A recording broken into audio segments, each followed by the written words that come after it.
sejam muito bem-vindos ao Conversas com a Kaique. Eu sou Sabrina Aroucha, CEO da Kaique, e hoje eu estou com mais uma baita profissional aqui para conversar sobre um tema muito legal, muito interessante, que muitas pessoas não sabem. Quando procurar o geneticista? Você sabe quando procurar o geneticista? Olá, Luísa, tudo bem? Tudo bem, muito obrigada pelo convite. Se apresenta um pouco para as pessoas, fala um pouquinho sobre você, que aí depois a gente entra no nosso bate-papo. Então, meu nome é Luíse, eu trabalho com genética já há bastante tempo. Eu sou médica geneticista também do Hospital Infantil Joana de Gusmão, onde é o centro de referência para doenças raras no estado de Santa Catarina.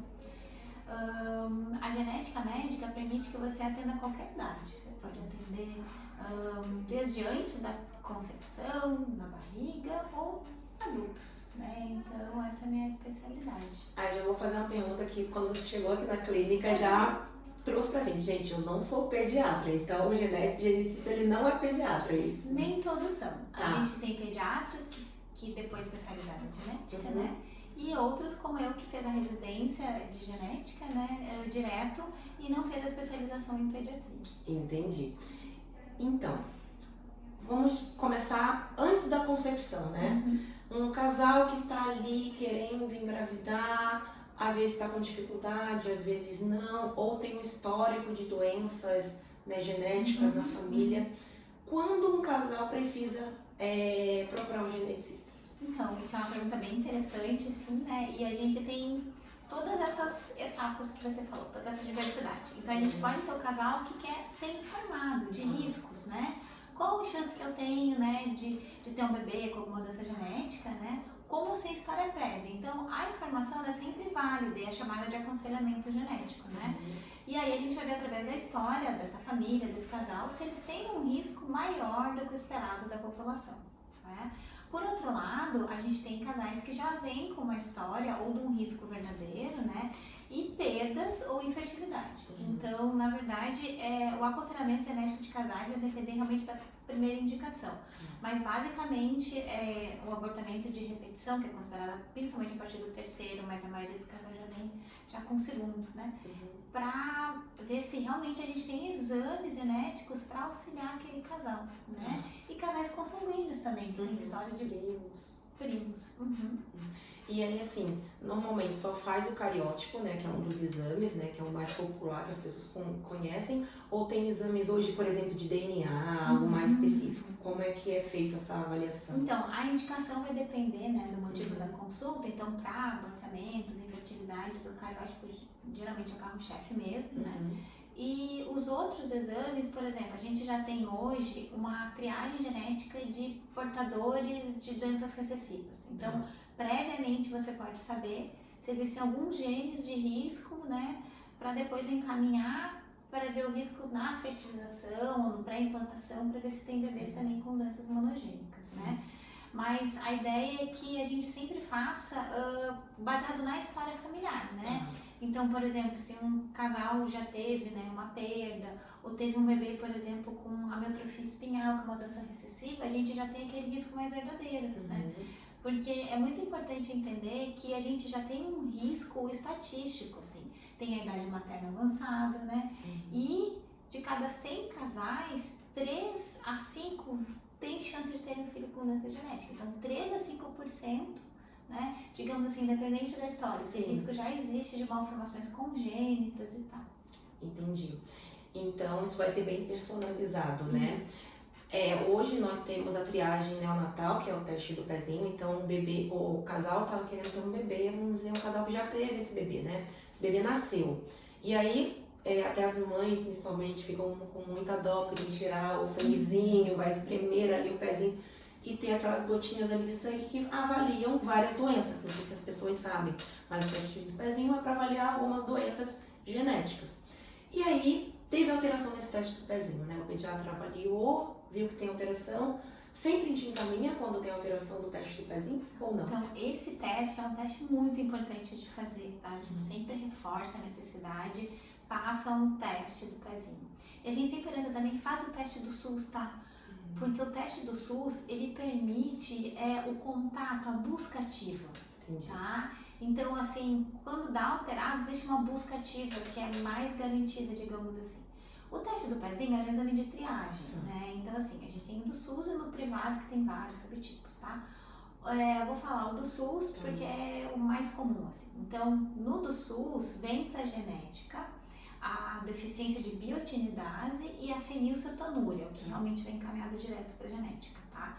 Lembrando, o teste do pezinho ele é um teste de triagem, então ele tem que ser confirmado. Muitas vezes é um falso positivo. Entendi. Então, vem alterado, a família tem que ir de novo para confirmar. Não necessariamente veio alterado, já é um diagnóstico, né? Isso é muito importante. E então, assim, se vier alterado, nessas duas doenças, vem para o geneticista. Em outras, talvez... Alguns vão para hematologia, outros vai para pneumo, no caso da fibrose cística, né? Pneumologia, endocrinologia, né? Daí depende da alteração. O do SUS, né, ele é mais simples, a gente está falando nesse momento. A gente aguarda a ampliação, né, que já existe lei, né? E o do privado vai depender qual doença foi triada ali para ir ou não para genética. O do privado ele já é o ampliado ou não? Tem vários tipos, tem o Plus, tem o Master, né? Mas ele já faz mais doenças do que o do SUS. Entendi. E então, perfeito. Então a gente falou do casal, da criança que fez a teste de pezinho, deu essa alteração, uma criança que já sabiamente na maternidade fez um diagnóstico clínico, né, de olhar para a criança, ela tem uma doença genética. Por exemplo, uma criança que nasceu com síndrome de Down. Ela precisa, mesmo ela tendo todas as características, ir para o geneticista ou não? Então, no caso da síndrome de Down, a gente sempre orienta essa primeira consulta para aconselhamento genético mesmo, né? Então a gente solicita o cariótipo, que às vezes até já vem pelo pediatra também solicitado, né? Mas para a gente dar informações, né, que a gente sabe que tem protocolos para acompanhamento. Eu acho que pelo menos essa consulta inicial é muito importante, né? E outras condições que o bebê pode nascer, também a gente depende muito dessa avaliação inicial. Então, às vezes no pré-natal já tem uma suspeita, né, de algumas malformações que seria importante, né, que o geneticista avaliasse. Então, esse primeiro momento do exame físico, né, é muito importante também. Sim. Agora, sim, uma dúvida da questão da consulta mesmo, né? O geneticista, ele faz esse aconselhamento genético, faz esse aconselhamento também dos pais quando a criança nasce, mas depois precisa ter uma regularidade nas consultas ou não? É algo mais pontual nesse primeiro momento? Então, para a maioria das condições genéticas a gente acompanha, tá? Junto com a equipe, né? Então, assim, a gente tem um bom acompanhamento, assim, ou com pediatra, com endócrino, tudo, né? Mas eu sempre falo, um bom pediatra ajuda muito o geneticista, né? Então, eu acho que essa troca de informações é extremamente importante, tá? Mas tem condições genéticas que, por exemplo, uma alteração num exame que se chama CGH-Array, né? Que vê microdeleções e microduplicações que o cariótipo não vê. Doenças cromossômicas mais raras, né? Se essa família tem uma equipe interdisciplinar, né, com a física, com a fono, com o TO, o pediatra, já tem um suporte, eu vejo uma vez por ano para ver a evolução, o que essa família precisa de mim, entendeu? Porque ela já tem uma equipe de apoio muito boa. Agora, uma criança que não tem essa equipe, eu acabo pedindo para ver mais vezes, sabe? Então é bem isso, depende da doença em si e da equipe, né? Para orientar, né? Porque precisa um norte, né? Essa criança está em desenvolvimento, então ter esse acompanhamento com o especialista é super importante. Outra questão, tem o cariótipo, né? Que é um exame mais simples, e hoje, com o avanço da tecnologia, tem exames mais sofisticados. Toda pessoa acaba tendo que fazer esses exames mais sofisticados e qual é o acesso da população em geral, né? Eles são muito caros, que é uma coisa que eu não tenho noção. Isso é muito importante, né? Porque às vezes a gente pensa que, por exemplo, hoje a gente tem muita informação, mas a gente tem informações assim que não são verdadeiras, né? Então, por exemplo, às vezes as pessoas acham que o exoma, que é esse exame de alto custo, que vai ver muitas doenças, ele é o exame que vê tudo. Não, então, um exemplo bem simples. Quem vê síndrome de Down é o cariótipo. Se você fizer um exoma, não vai ver, o exoma é um valor muito mais alto, né? Então, vai depender de cada caso, né? Então, tem pacientes que a gente começa a investigação com cariótipo, né? E outros que a gente não precisa do cariótipo, a gente acredita que vai dar outras doenças e a gente já pode pular essa etapa, né? Eu sou muito feliz em dizer que o Hospital Infantil Joana de Guzmão, ele é referência para os exames genéticos no estado e posso dizer no Brasil. A gente tem, assim, a gente não tem todos os exames, a gente tem muitos exames que às vezes no privado eu não consigo pedir.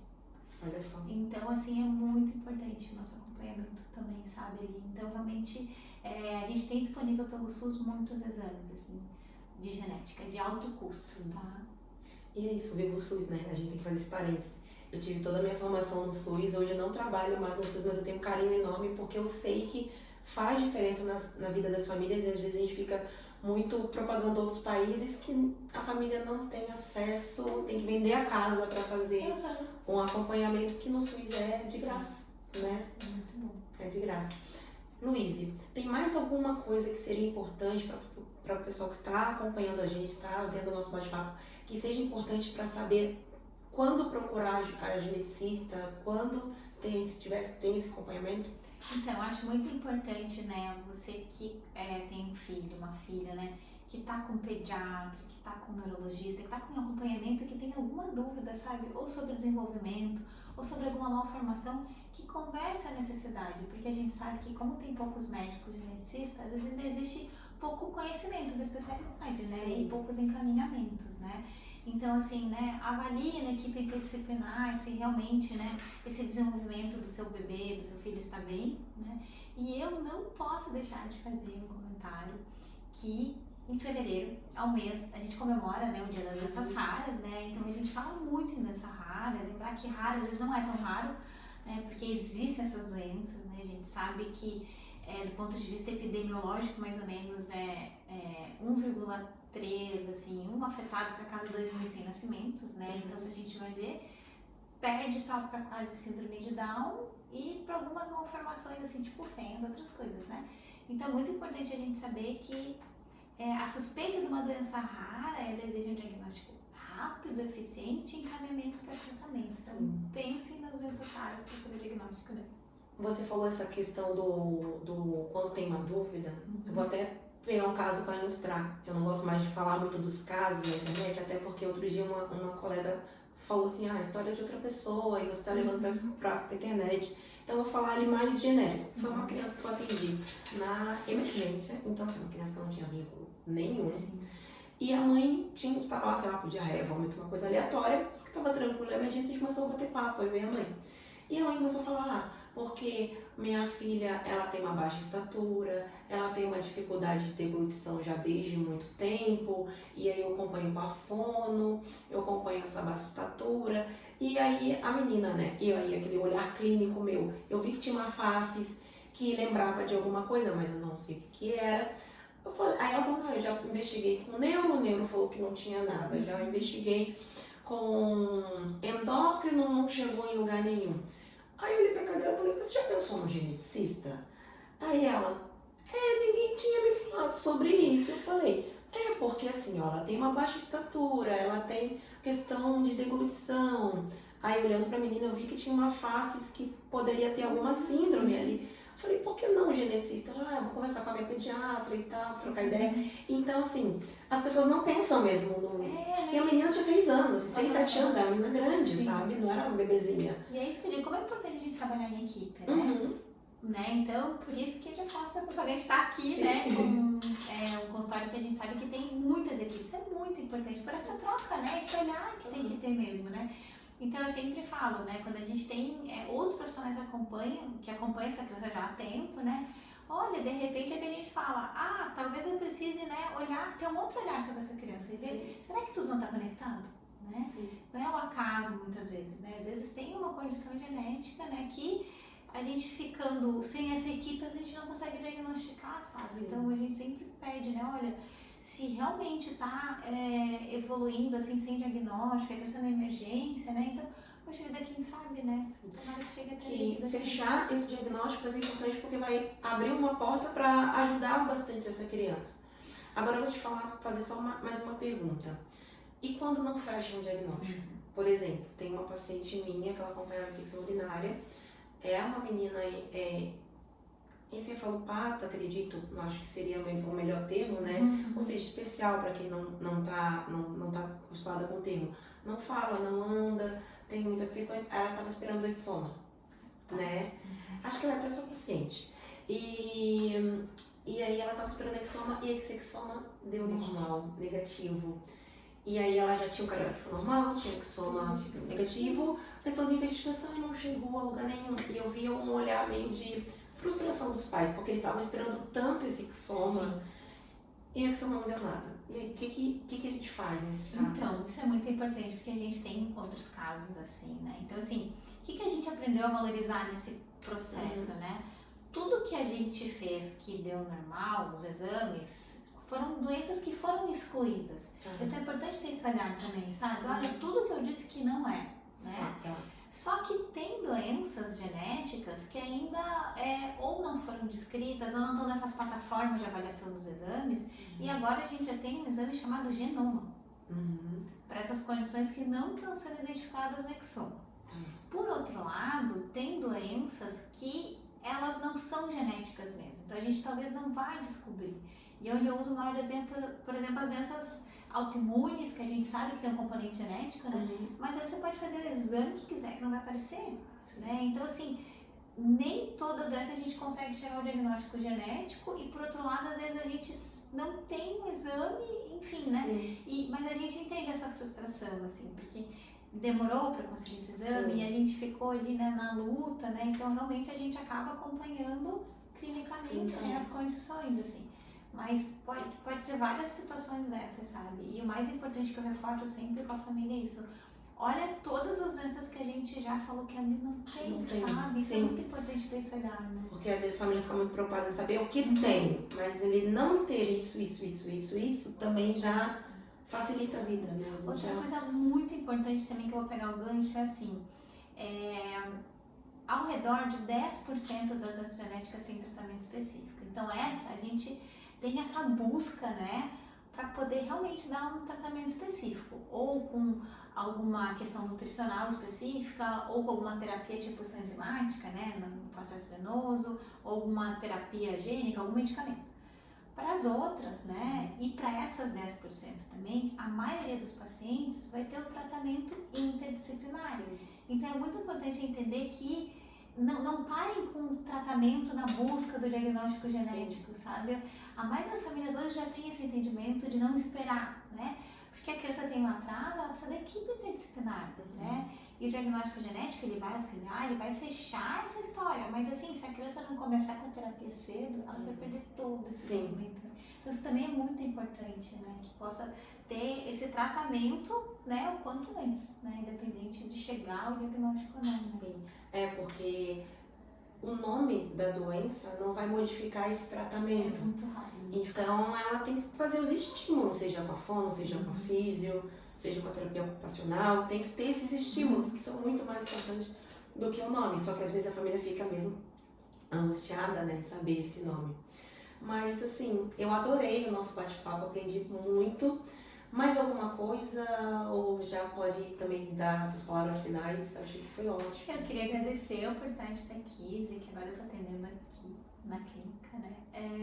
E, enfim, a gente fica à disposição, né? E como a gente falou, né? Lembrar da genética, né? E esses encaminhamentos, esses motivos é muito importante. A gente vai ter mais divulgação aqui também, né? Para poder orientar a população, já que é uma especialidade que a gente não tem muitos, né, médicos. Então, a gente vai fazer mais coisa aqui também. Sim. E é isso. Acompanhe nossos vídeos, curta, compartilhe e até a próxima. Tchau!